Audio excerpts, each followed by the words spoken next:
Welcome to BLUETTI Support. Ready to power up your RV life? Let's dive into the RV Solar Installation Guide. We're going to build on the Smart Solution setup with one additional battery pack and an 800-watt flexible solar kit. Just 4 main steps: plan, mount, wire, and start up. We've split it into 10 sections so you can skip or replay anytime. So, what exactly is RV Solar? It's your all-in-one power system made up of the RV5 Power Hub, B4810 battery, Epad, Epanel, and PV100FX solar panels. Everything works together to manage and monitor both DC and AC power on or off the grid. It's easy to set up, and trust me, you don't need to be an expert to make it work. If you've ever built an off-grid system from scratch, you know how messy it gets, but this time, BLUETTI makes it easy. You get everything in one package, no missing parts, no confusion. Cables are clearly labeled, so just pair them with the battery terminals, tighten the screws, and you're good to go. Wherever your journey leads, RV, boat, or cabin, stay powered, stay free. Before we dive in, let's make sure you've got everything you need. Take a quick look through your accessories. Something missing? Just contact BLUETTI Support. We got you covered. Here's your cable kit. Everything's sorted for you, so keep cables grouped by use. It'll save time later. Then is the flexible solar kit. And this is an extra B4810 battery pack. Now, grab your tools and any extra accessories you'll need. One last thing before we start, read these important safety and setup guidelines, and make sure to follow them closely during the installation. All right, let's plan the layout. You can place the system right into your vehicle or build a custom stand. Either way, start with the heart of it all, the RV5. Once that's in position, the rest falls into place. We recommend placing the Epad somewhere within easy reach, perfect for quick access and real-time control. And don't forget that the RV5 needs room to breathe. If it overheats, performance takes a hit. One more compact setup, add vents on the sides to keep things cool without needing extra space.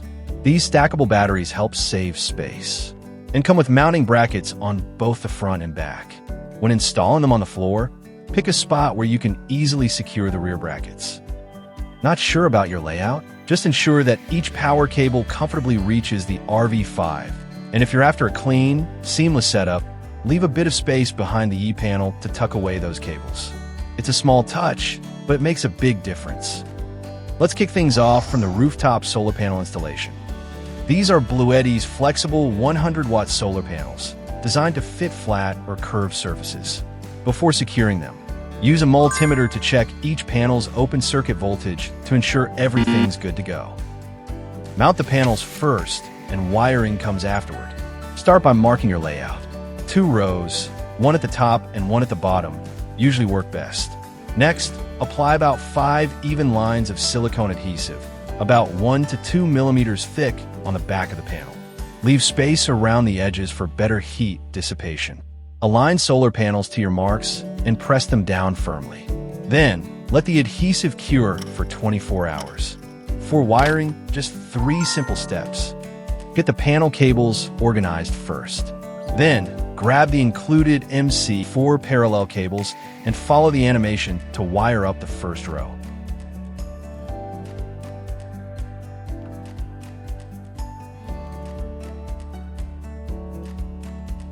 Do the same for the second row.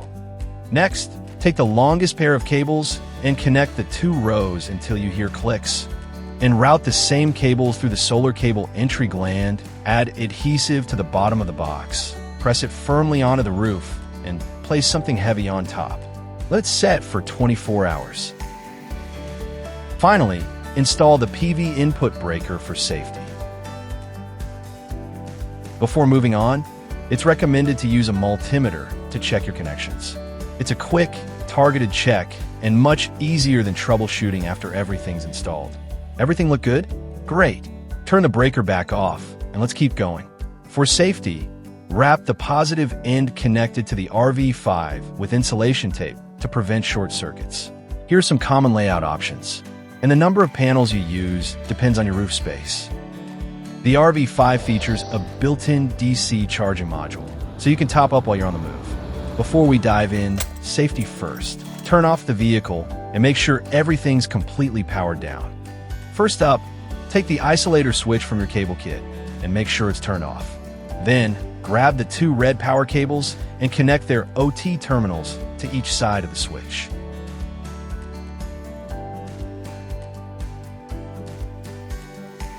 Just like before, for safety, wrap the RV5 end of power cable A with insulation tape. Route the longer red cable and the black cable toward your vehicle's starter battery. Connect the black power cable to the battery's negative terminal. Then move on to the positive terminal. This part's important. Install the 75 ampere fuse before connecting the red cable to the positive terminal.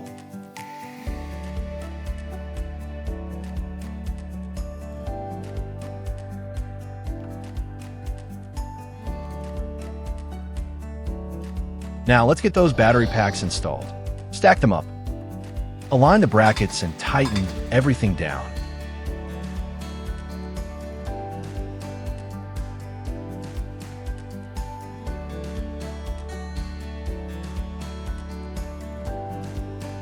It's time to secure the stack to the floor. But if your space is tight, no worries. You can do this part after the wiring.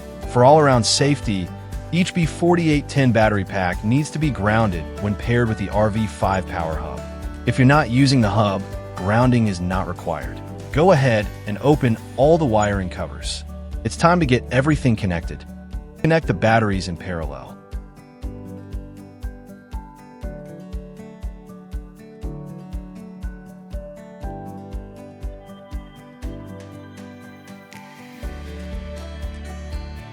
Grab 2 positive power cables and hook them up to the battery isolator switch.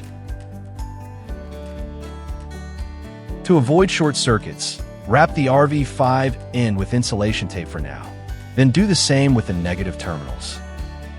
Alright, connect the communication cables between the battery packs. Start with link in, then connect to link out. Cover the positive terminals only and leave the negative terminals uncovered. And don't forget to secure the bottom pack to the floor. That way, your system stays rock steady even on bumpy roads. Thinking about installing the RV5 E-Panel or Epad? No sweat, it's a breeze. With the included drilling templates, there's no need to lift or adjust the products over and over. All products can be mounted on wood or concrete walls. The RV5 gives you 2 installation options using different hole patterns on the template. Forward walls, mark the spots, and screw it right in. For concrete, you'll need to mark, drill, insert wall plugs, then screw. Going for floor mount? It's best to have a buddy, one to hold it, one to secure it. As for the E-Panel, you can mount it on the wall or recess it, totally up to you. The Epad is a bit more flexible.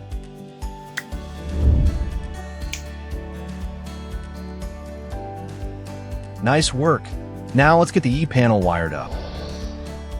AC wiring goes on the left. The breaker slots and live wiring areas are clearly labeled. And the DC wiring goes on the right. Let's start with AC.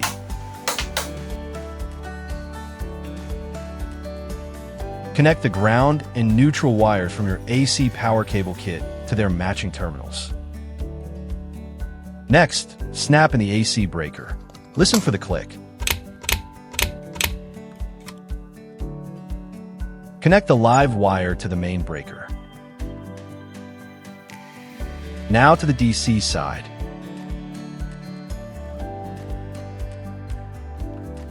Connect your DC input cables.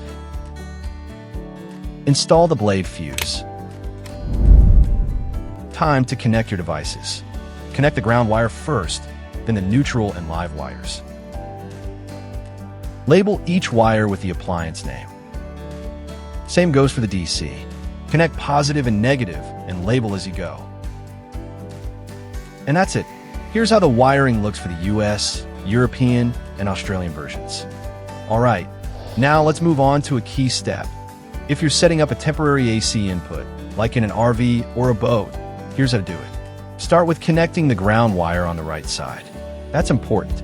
It keeps both you and the system safe. Next, open the wiring cover. Go ahead and remove the top panel first. Inside, you'll see 2 layers of terminals. Wiring is pretty simple. Each cable end is clearly labeled, so you'll know exactly where everything goes. Even better, the terminals use standard locking terminals. Just insert the wire and tighten it down. When connecting to shore power or a generator, make sure to have an AC breaker installed in your RV's inlet wiring for safety. Strip the AC cable and connect it to the AC in port on the RV5. The wiring's the same across all versions, only the wire colors differ, so no worries. Place the top panel back on.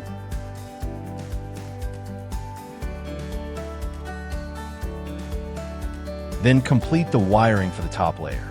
Now, plug the solar charging cable into the PV1 port. If you're charging from your vehicle, use the PV2 port instead. Connect the DC power cables to the DC out port. Once everything's connected, leave the cover off for now. Last step, let's set up system communication. Just find the ports and plug in the communication cables. Easy stuff.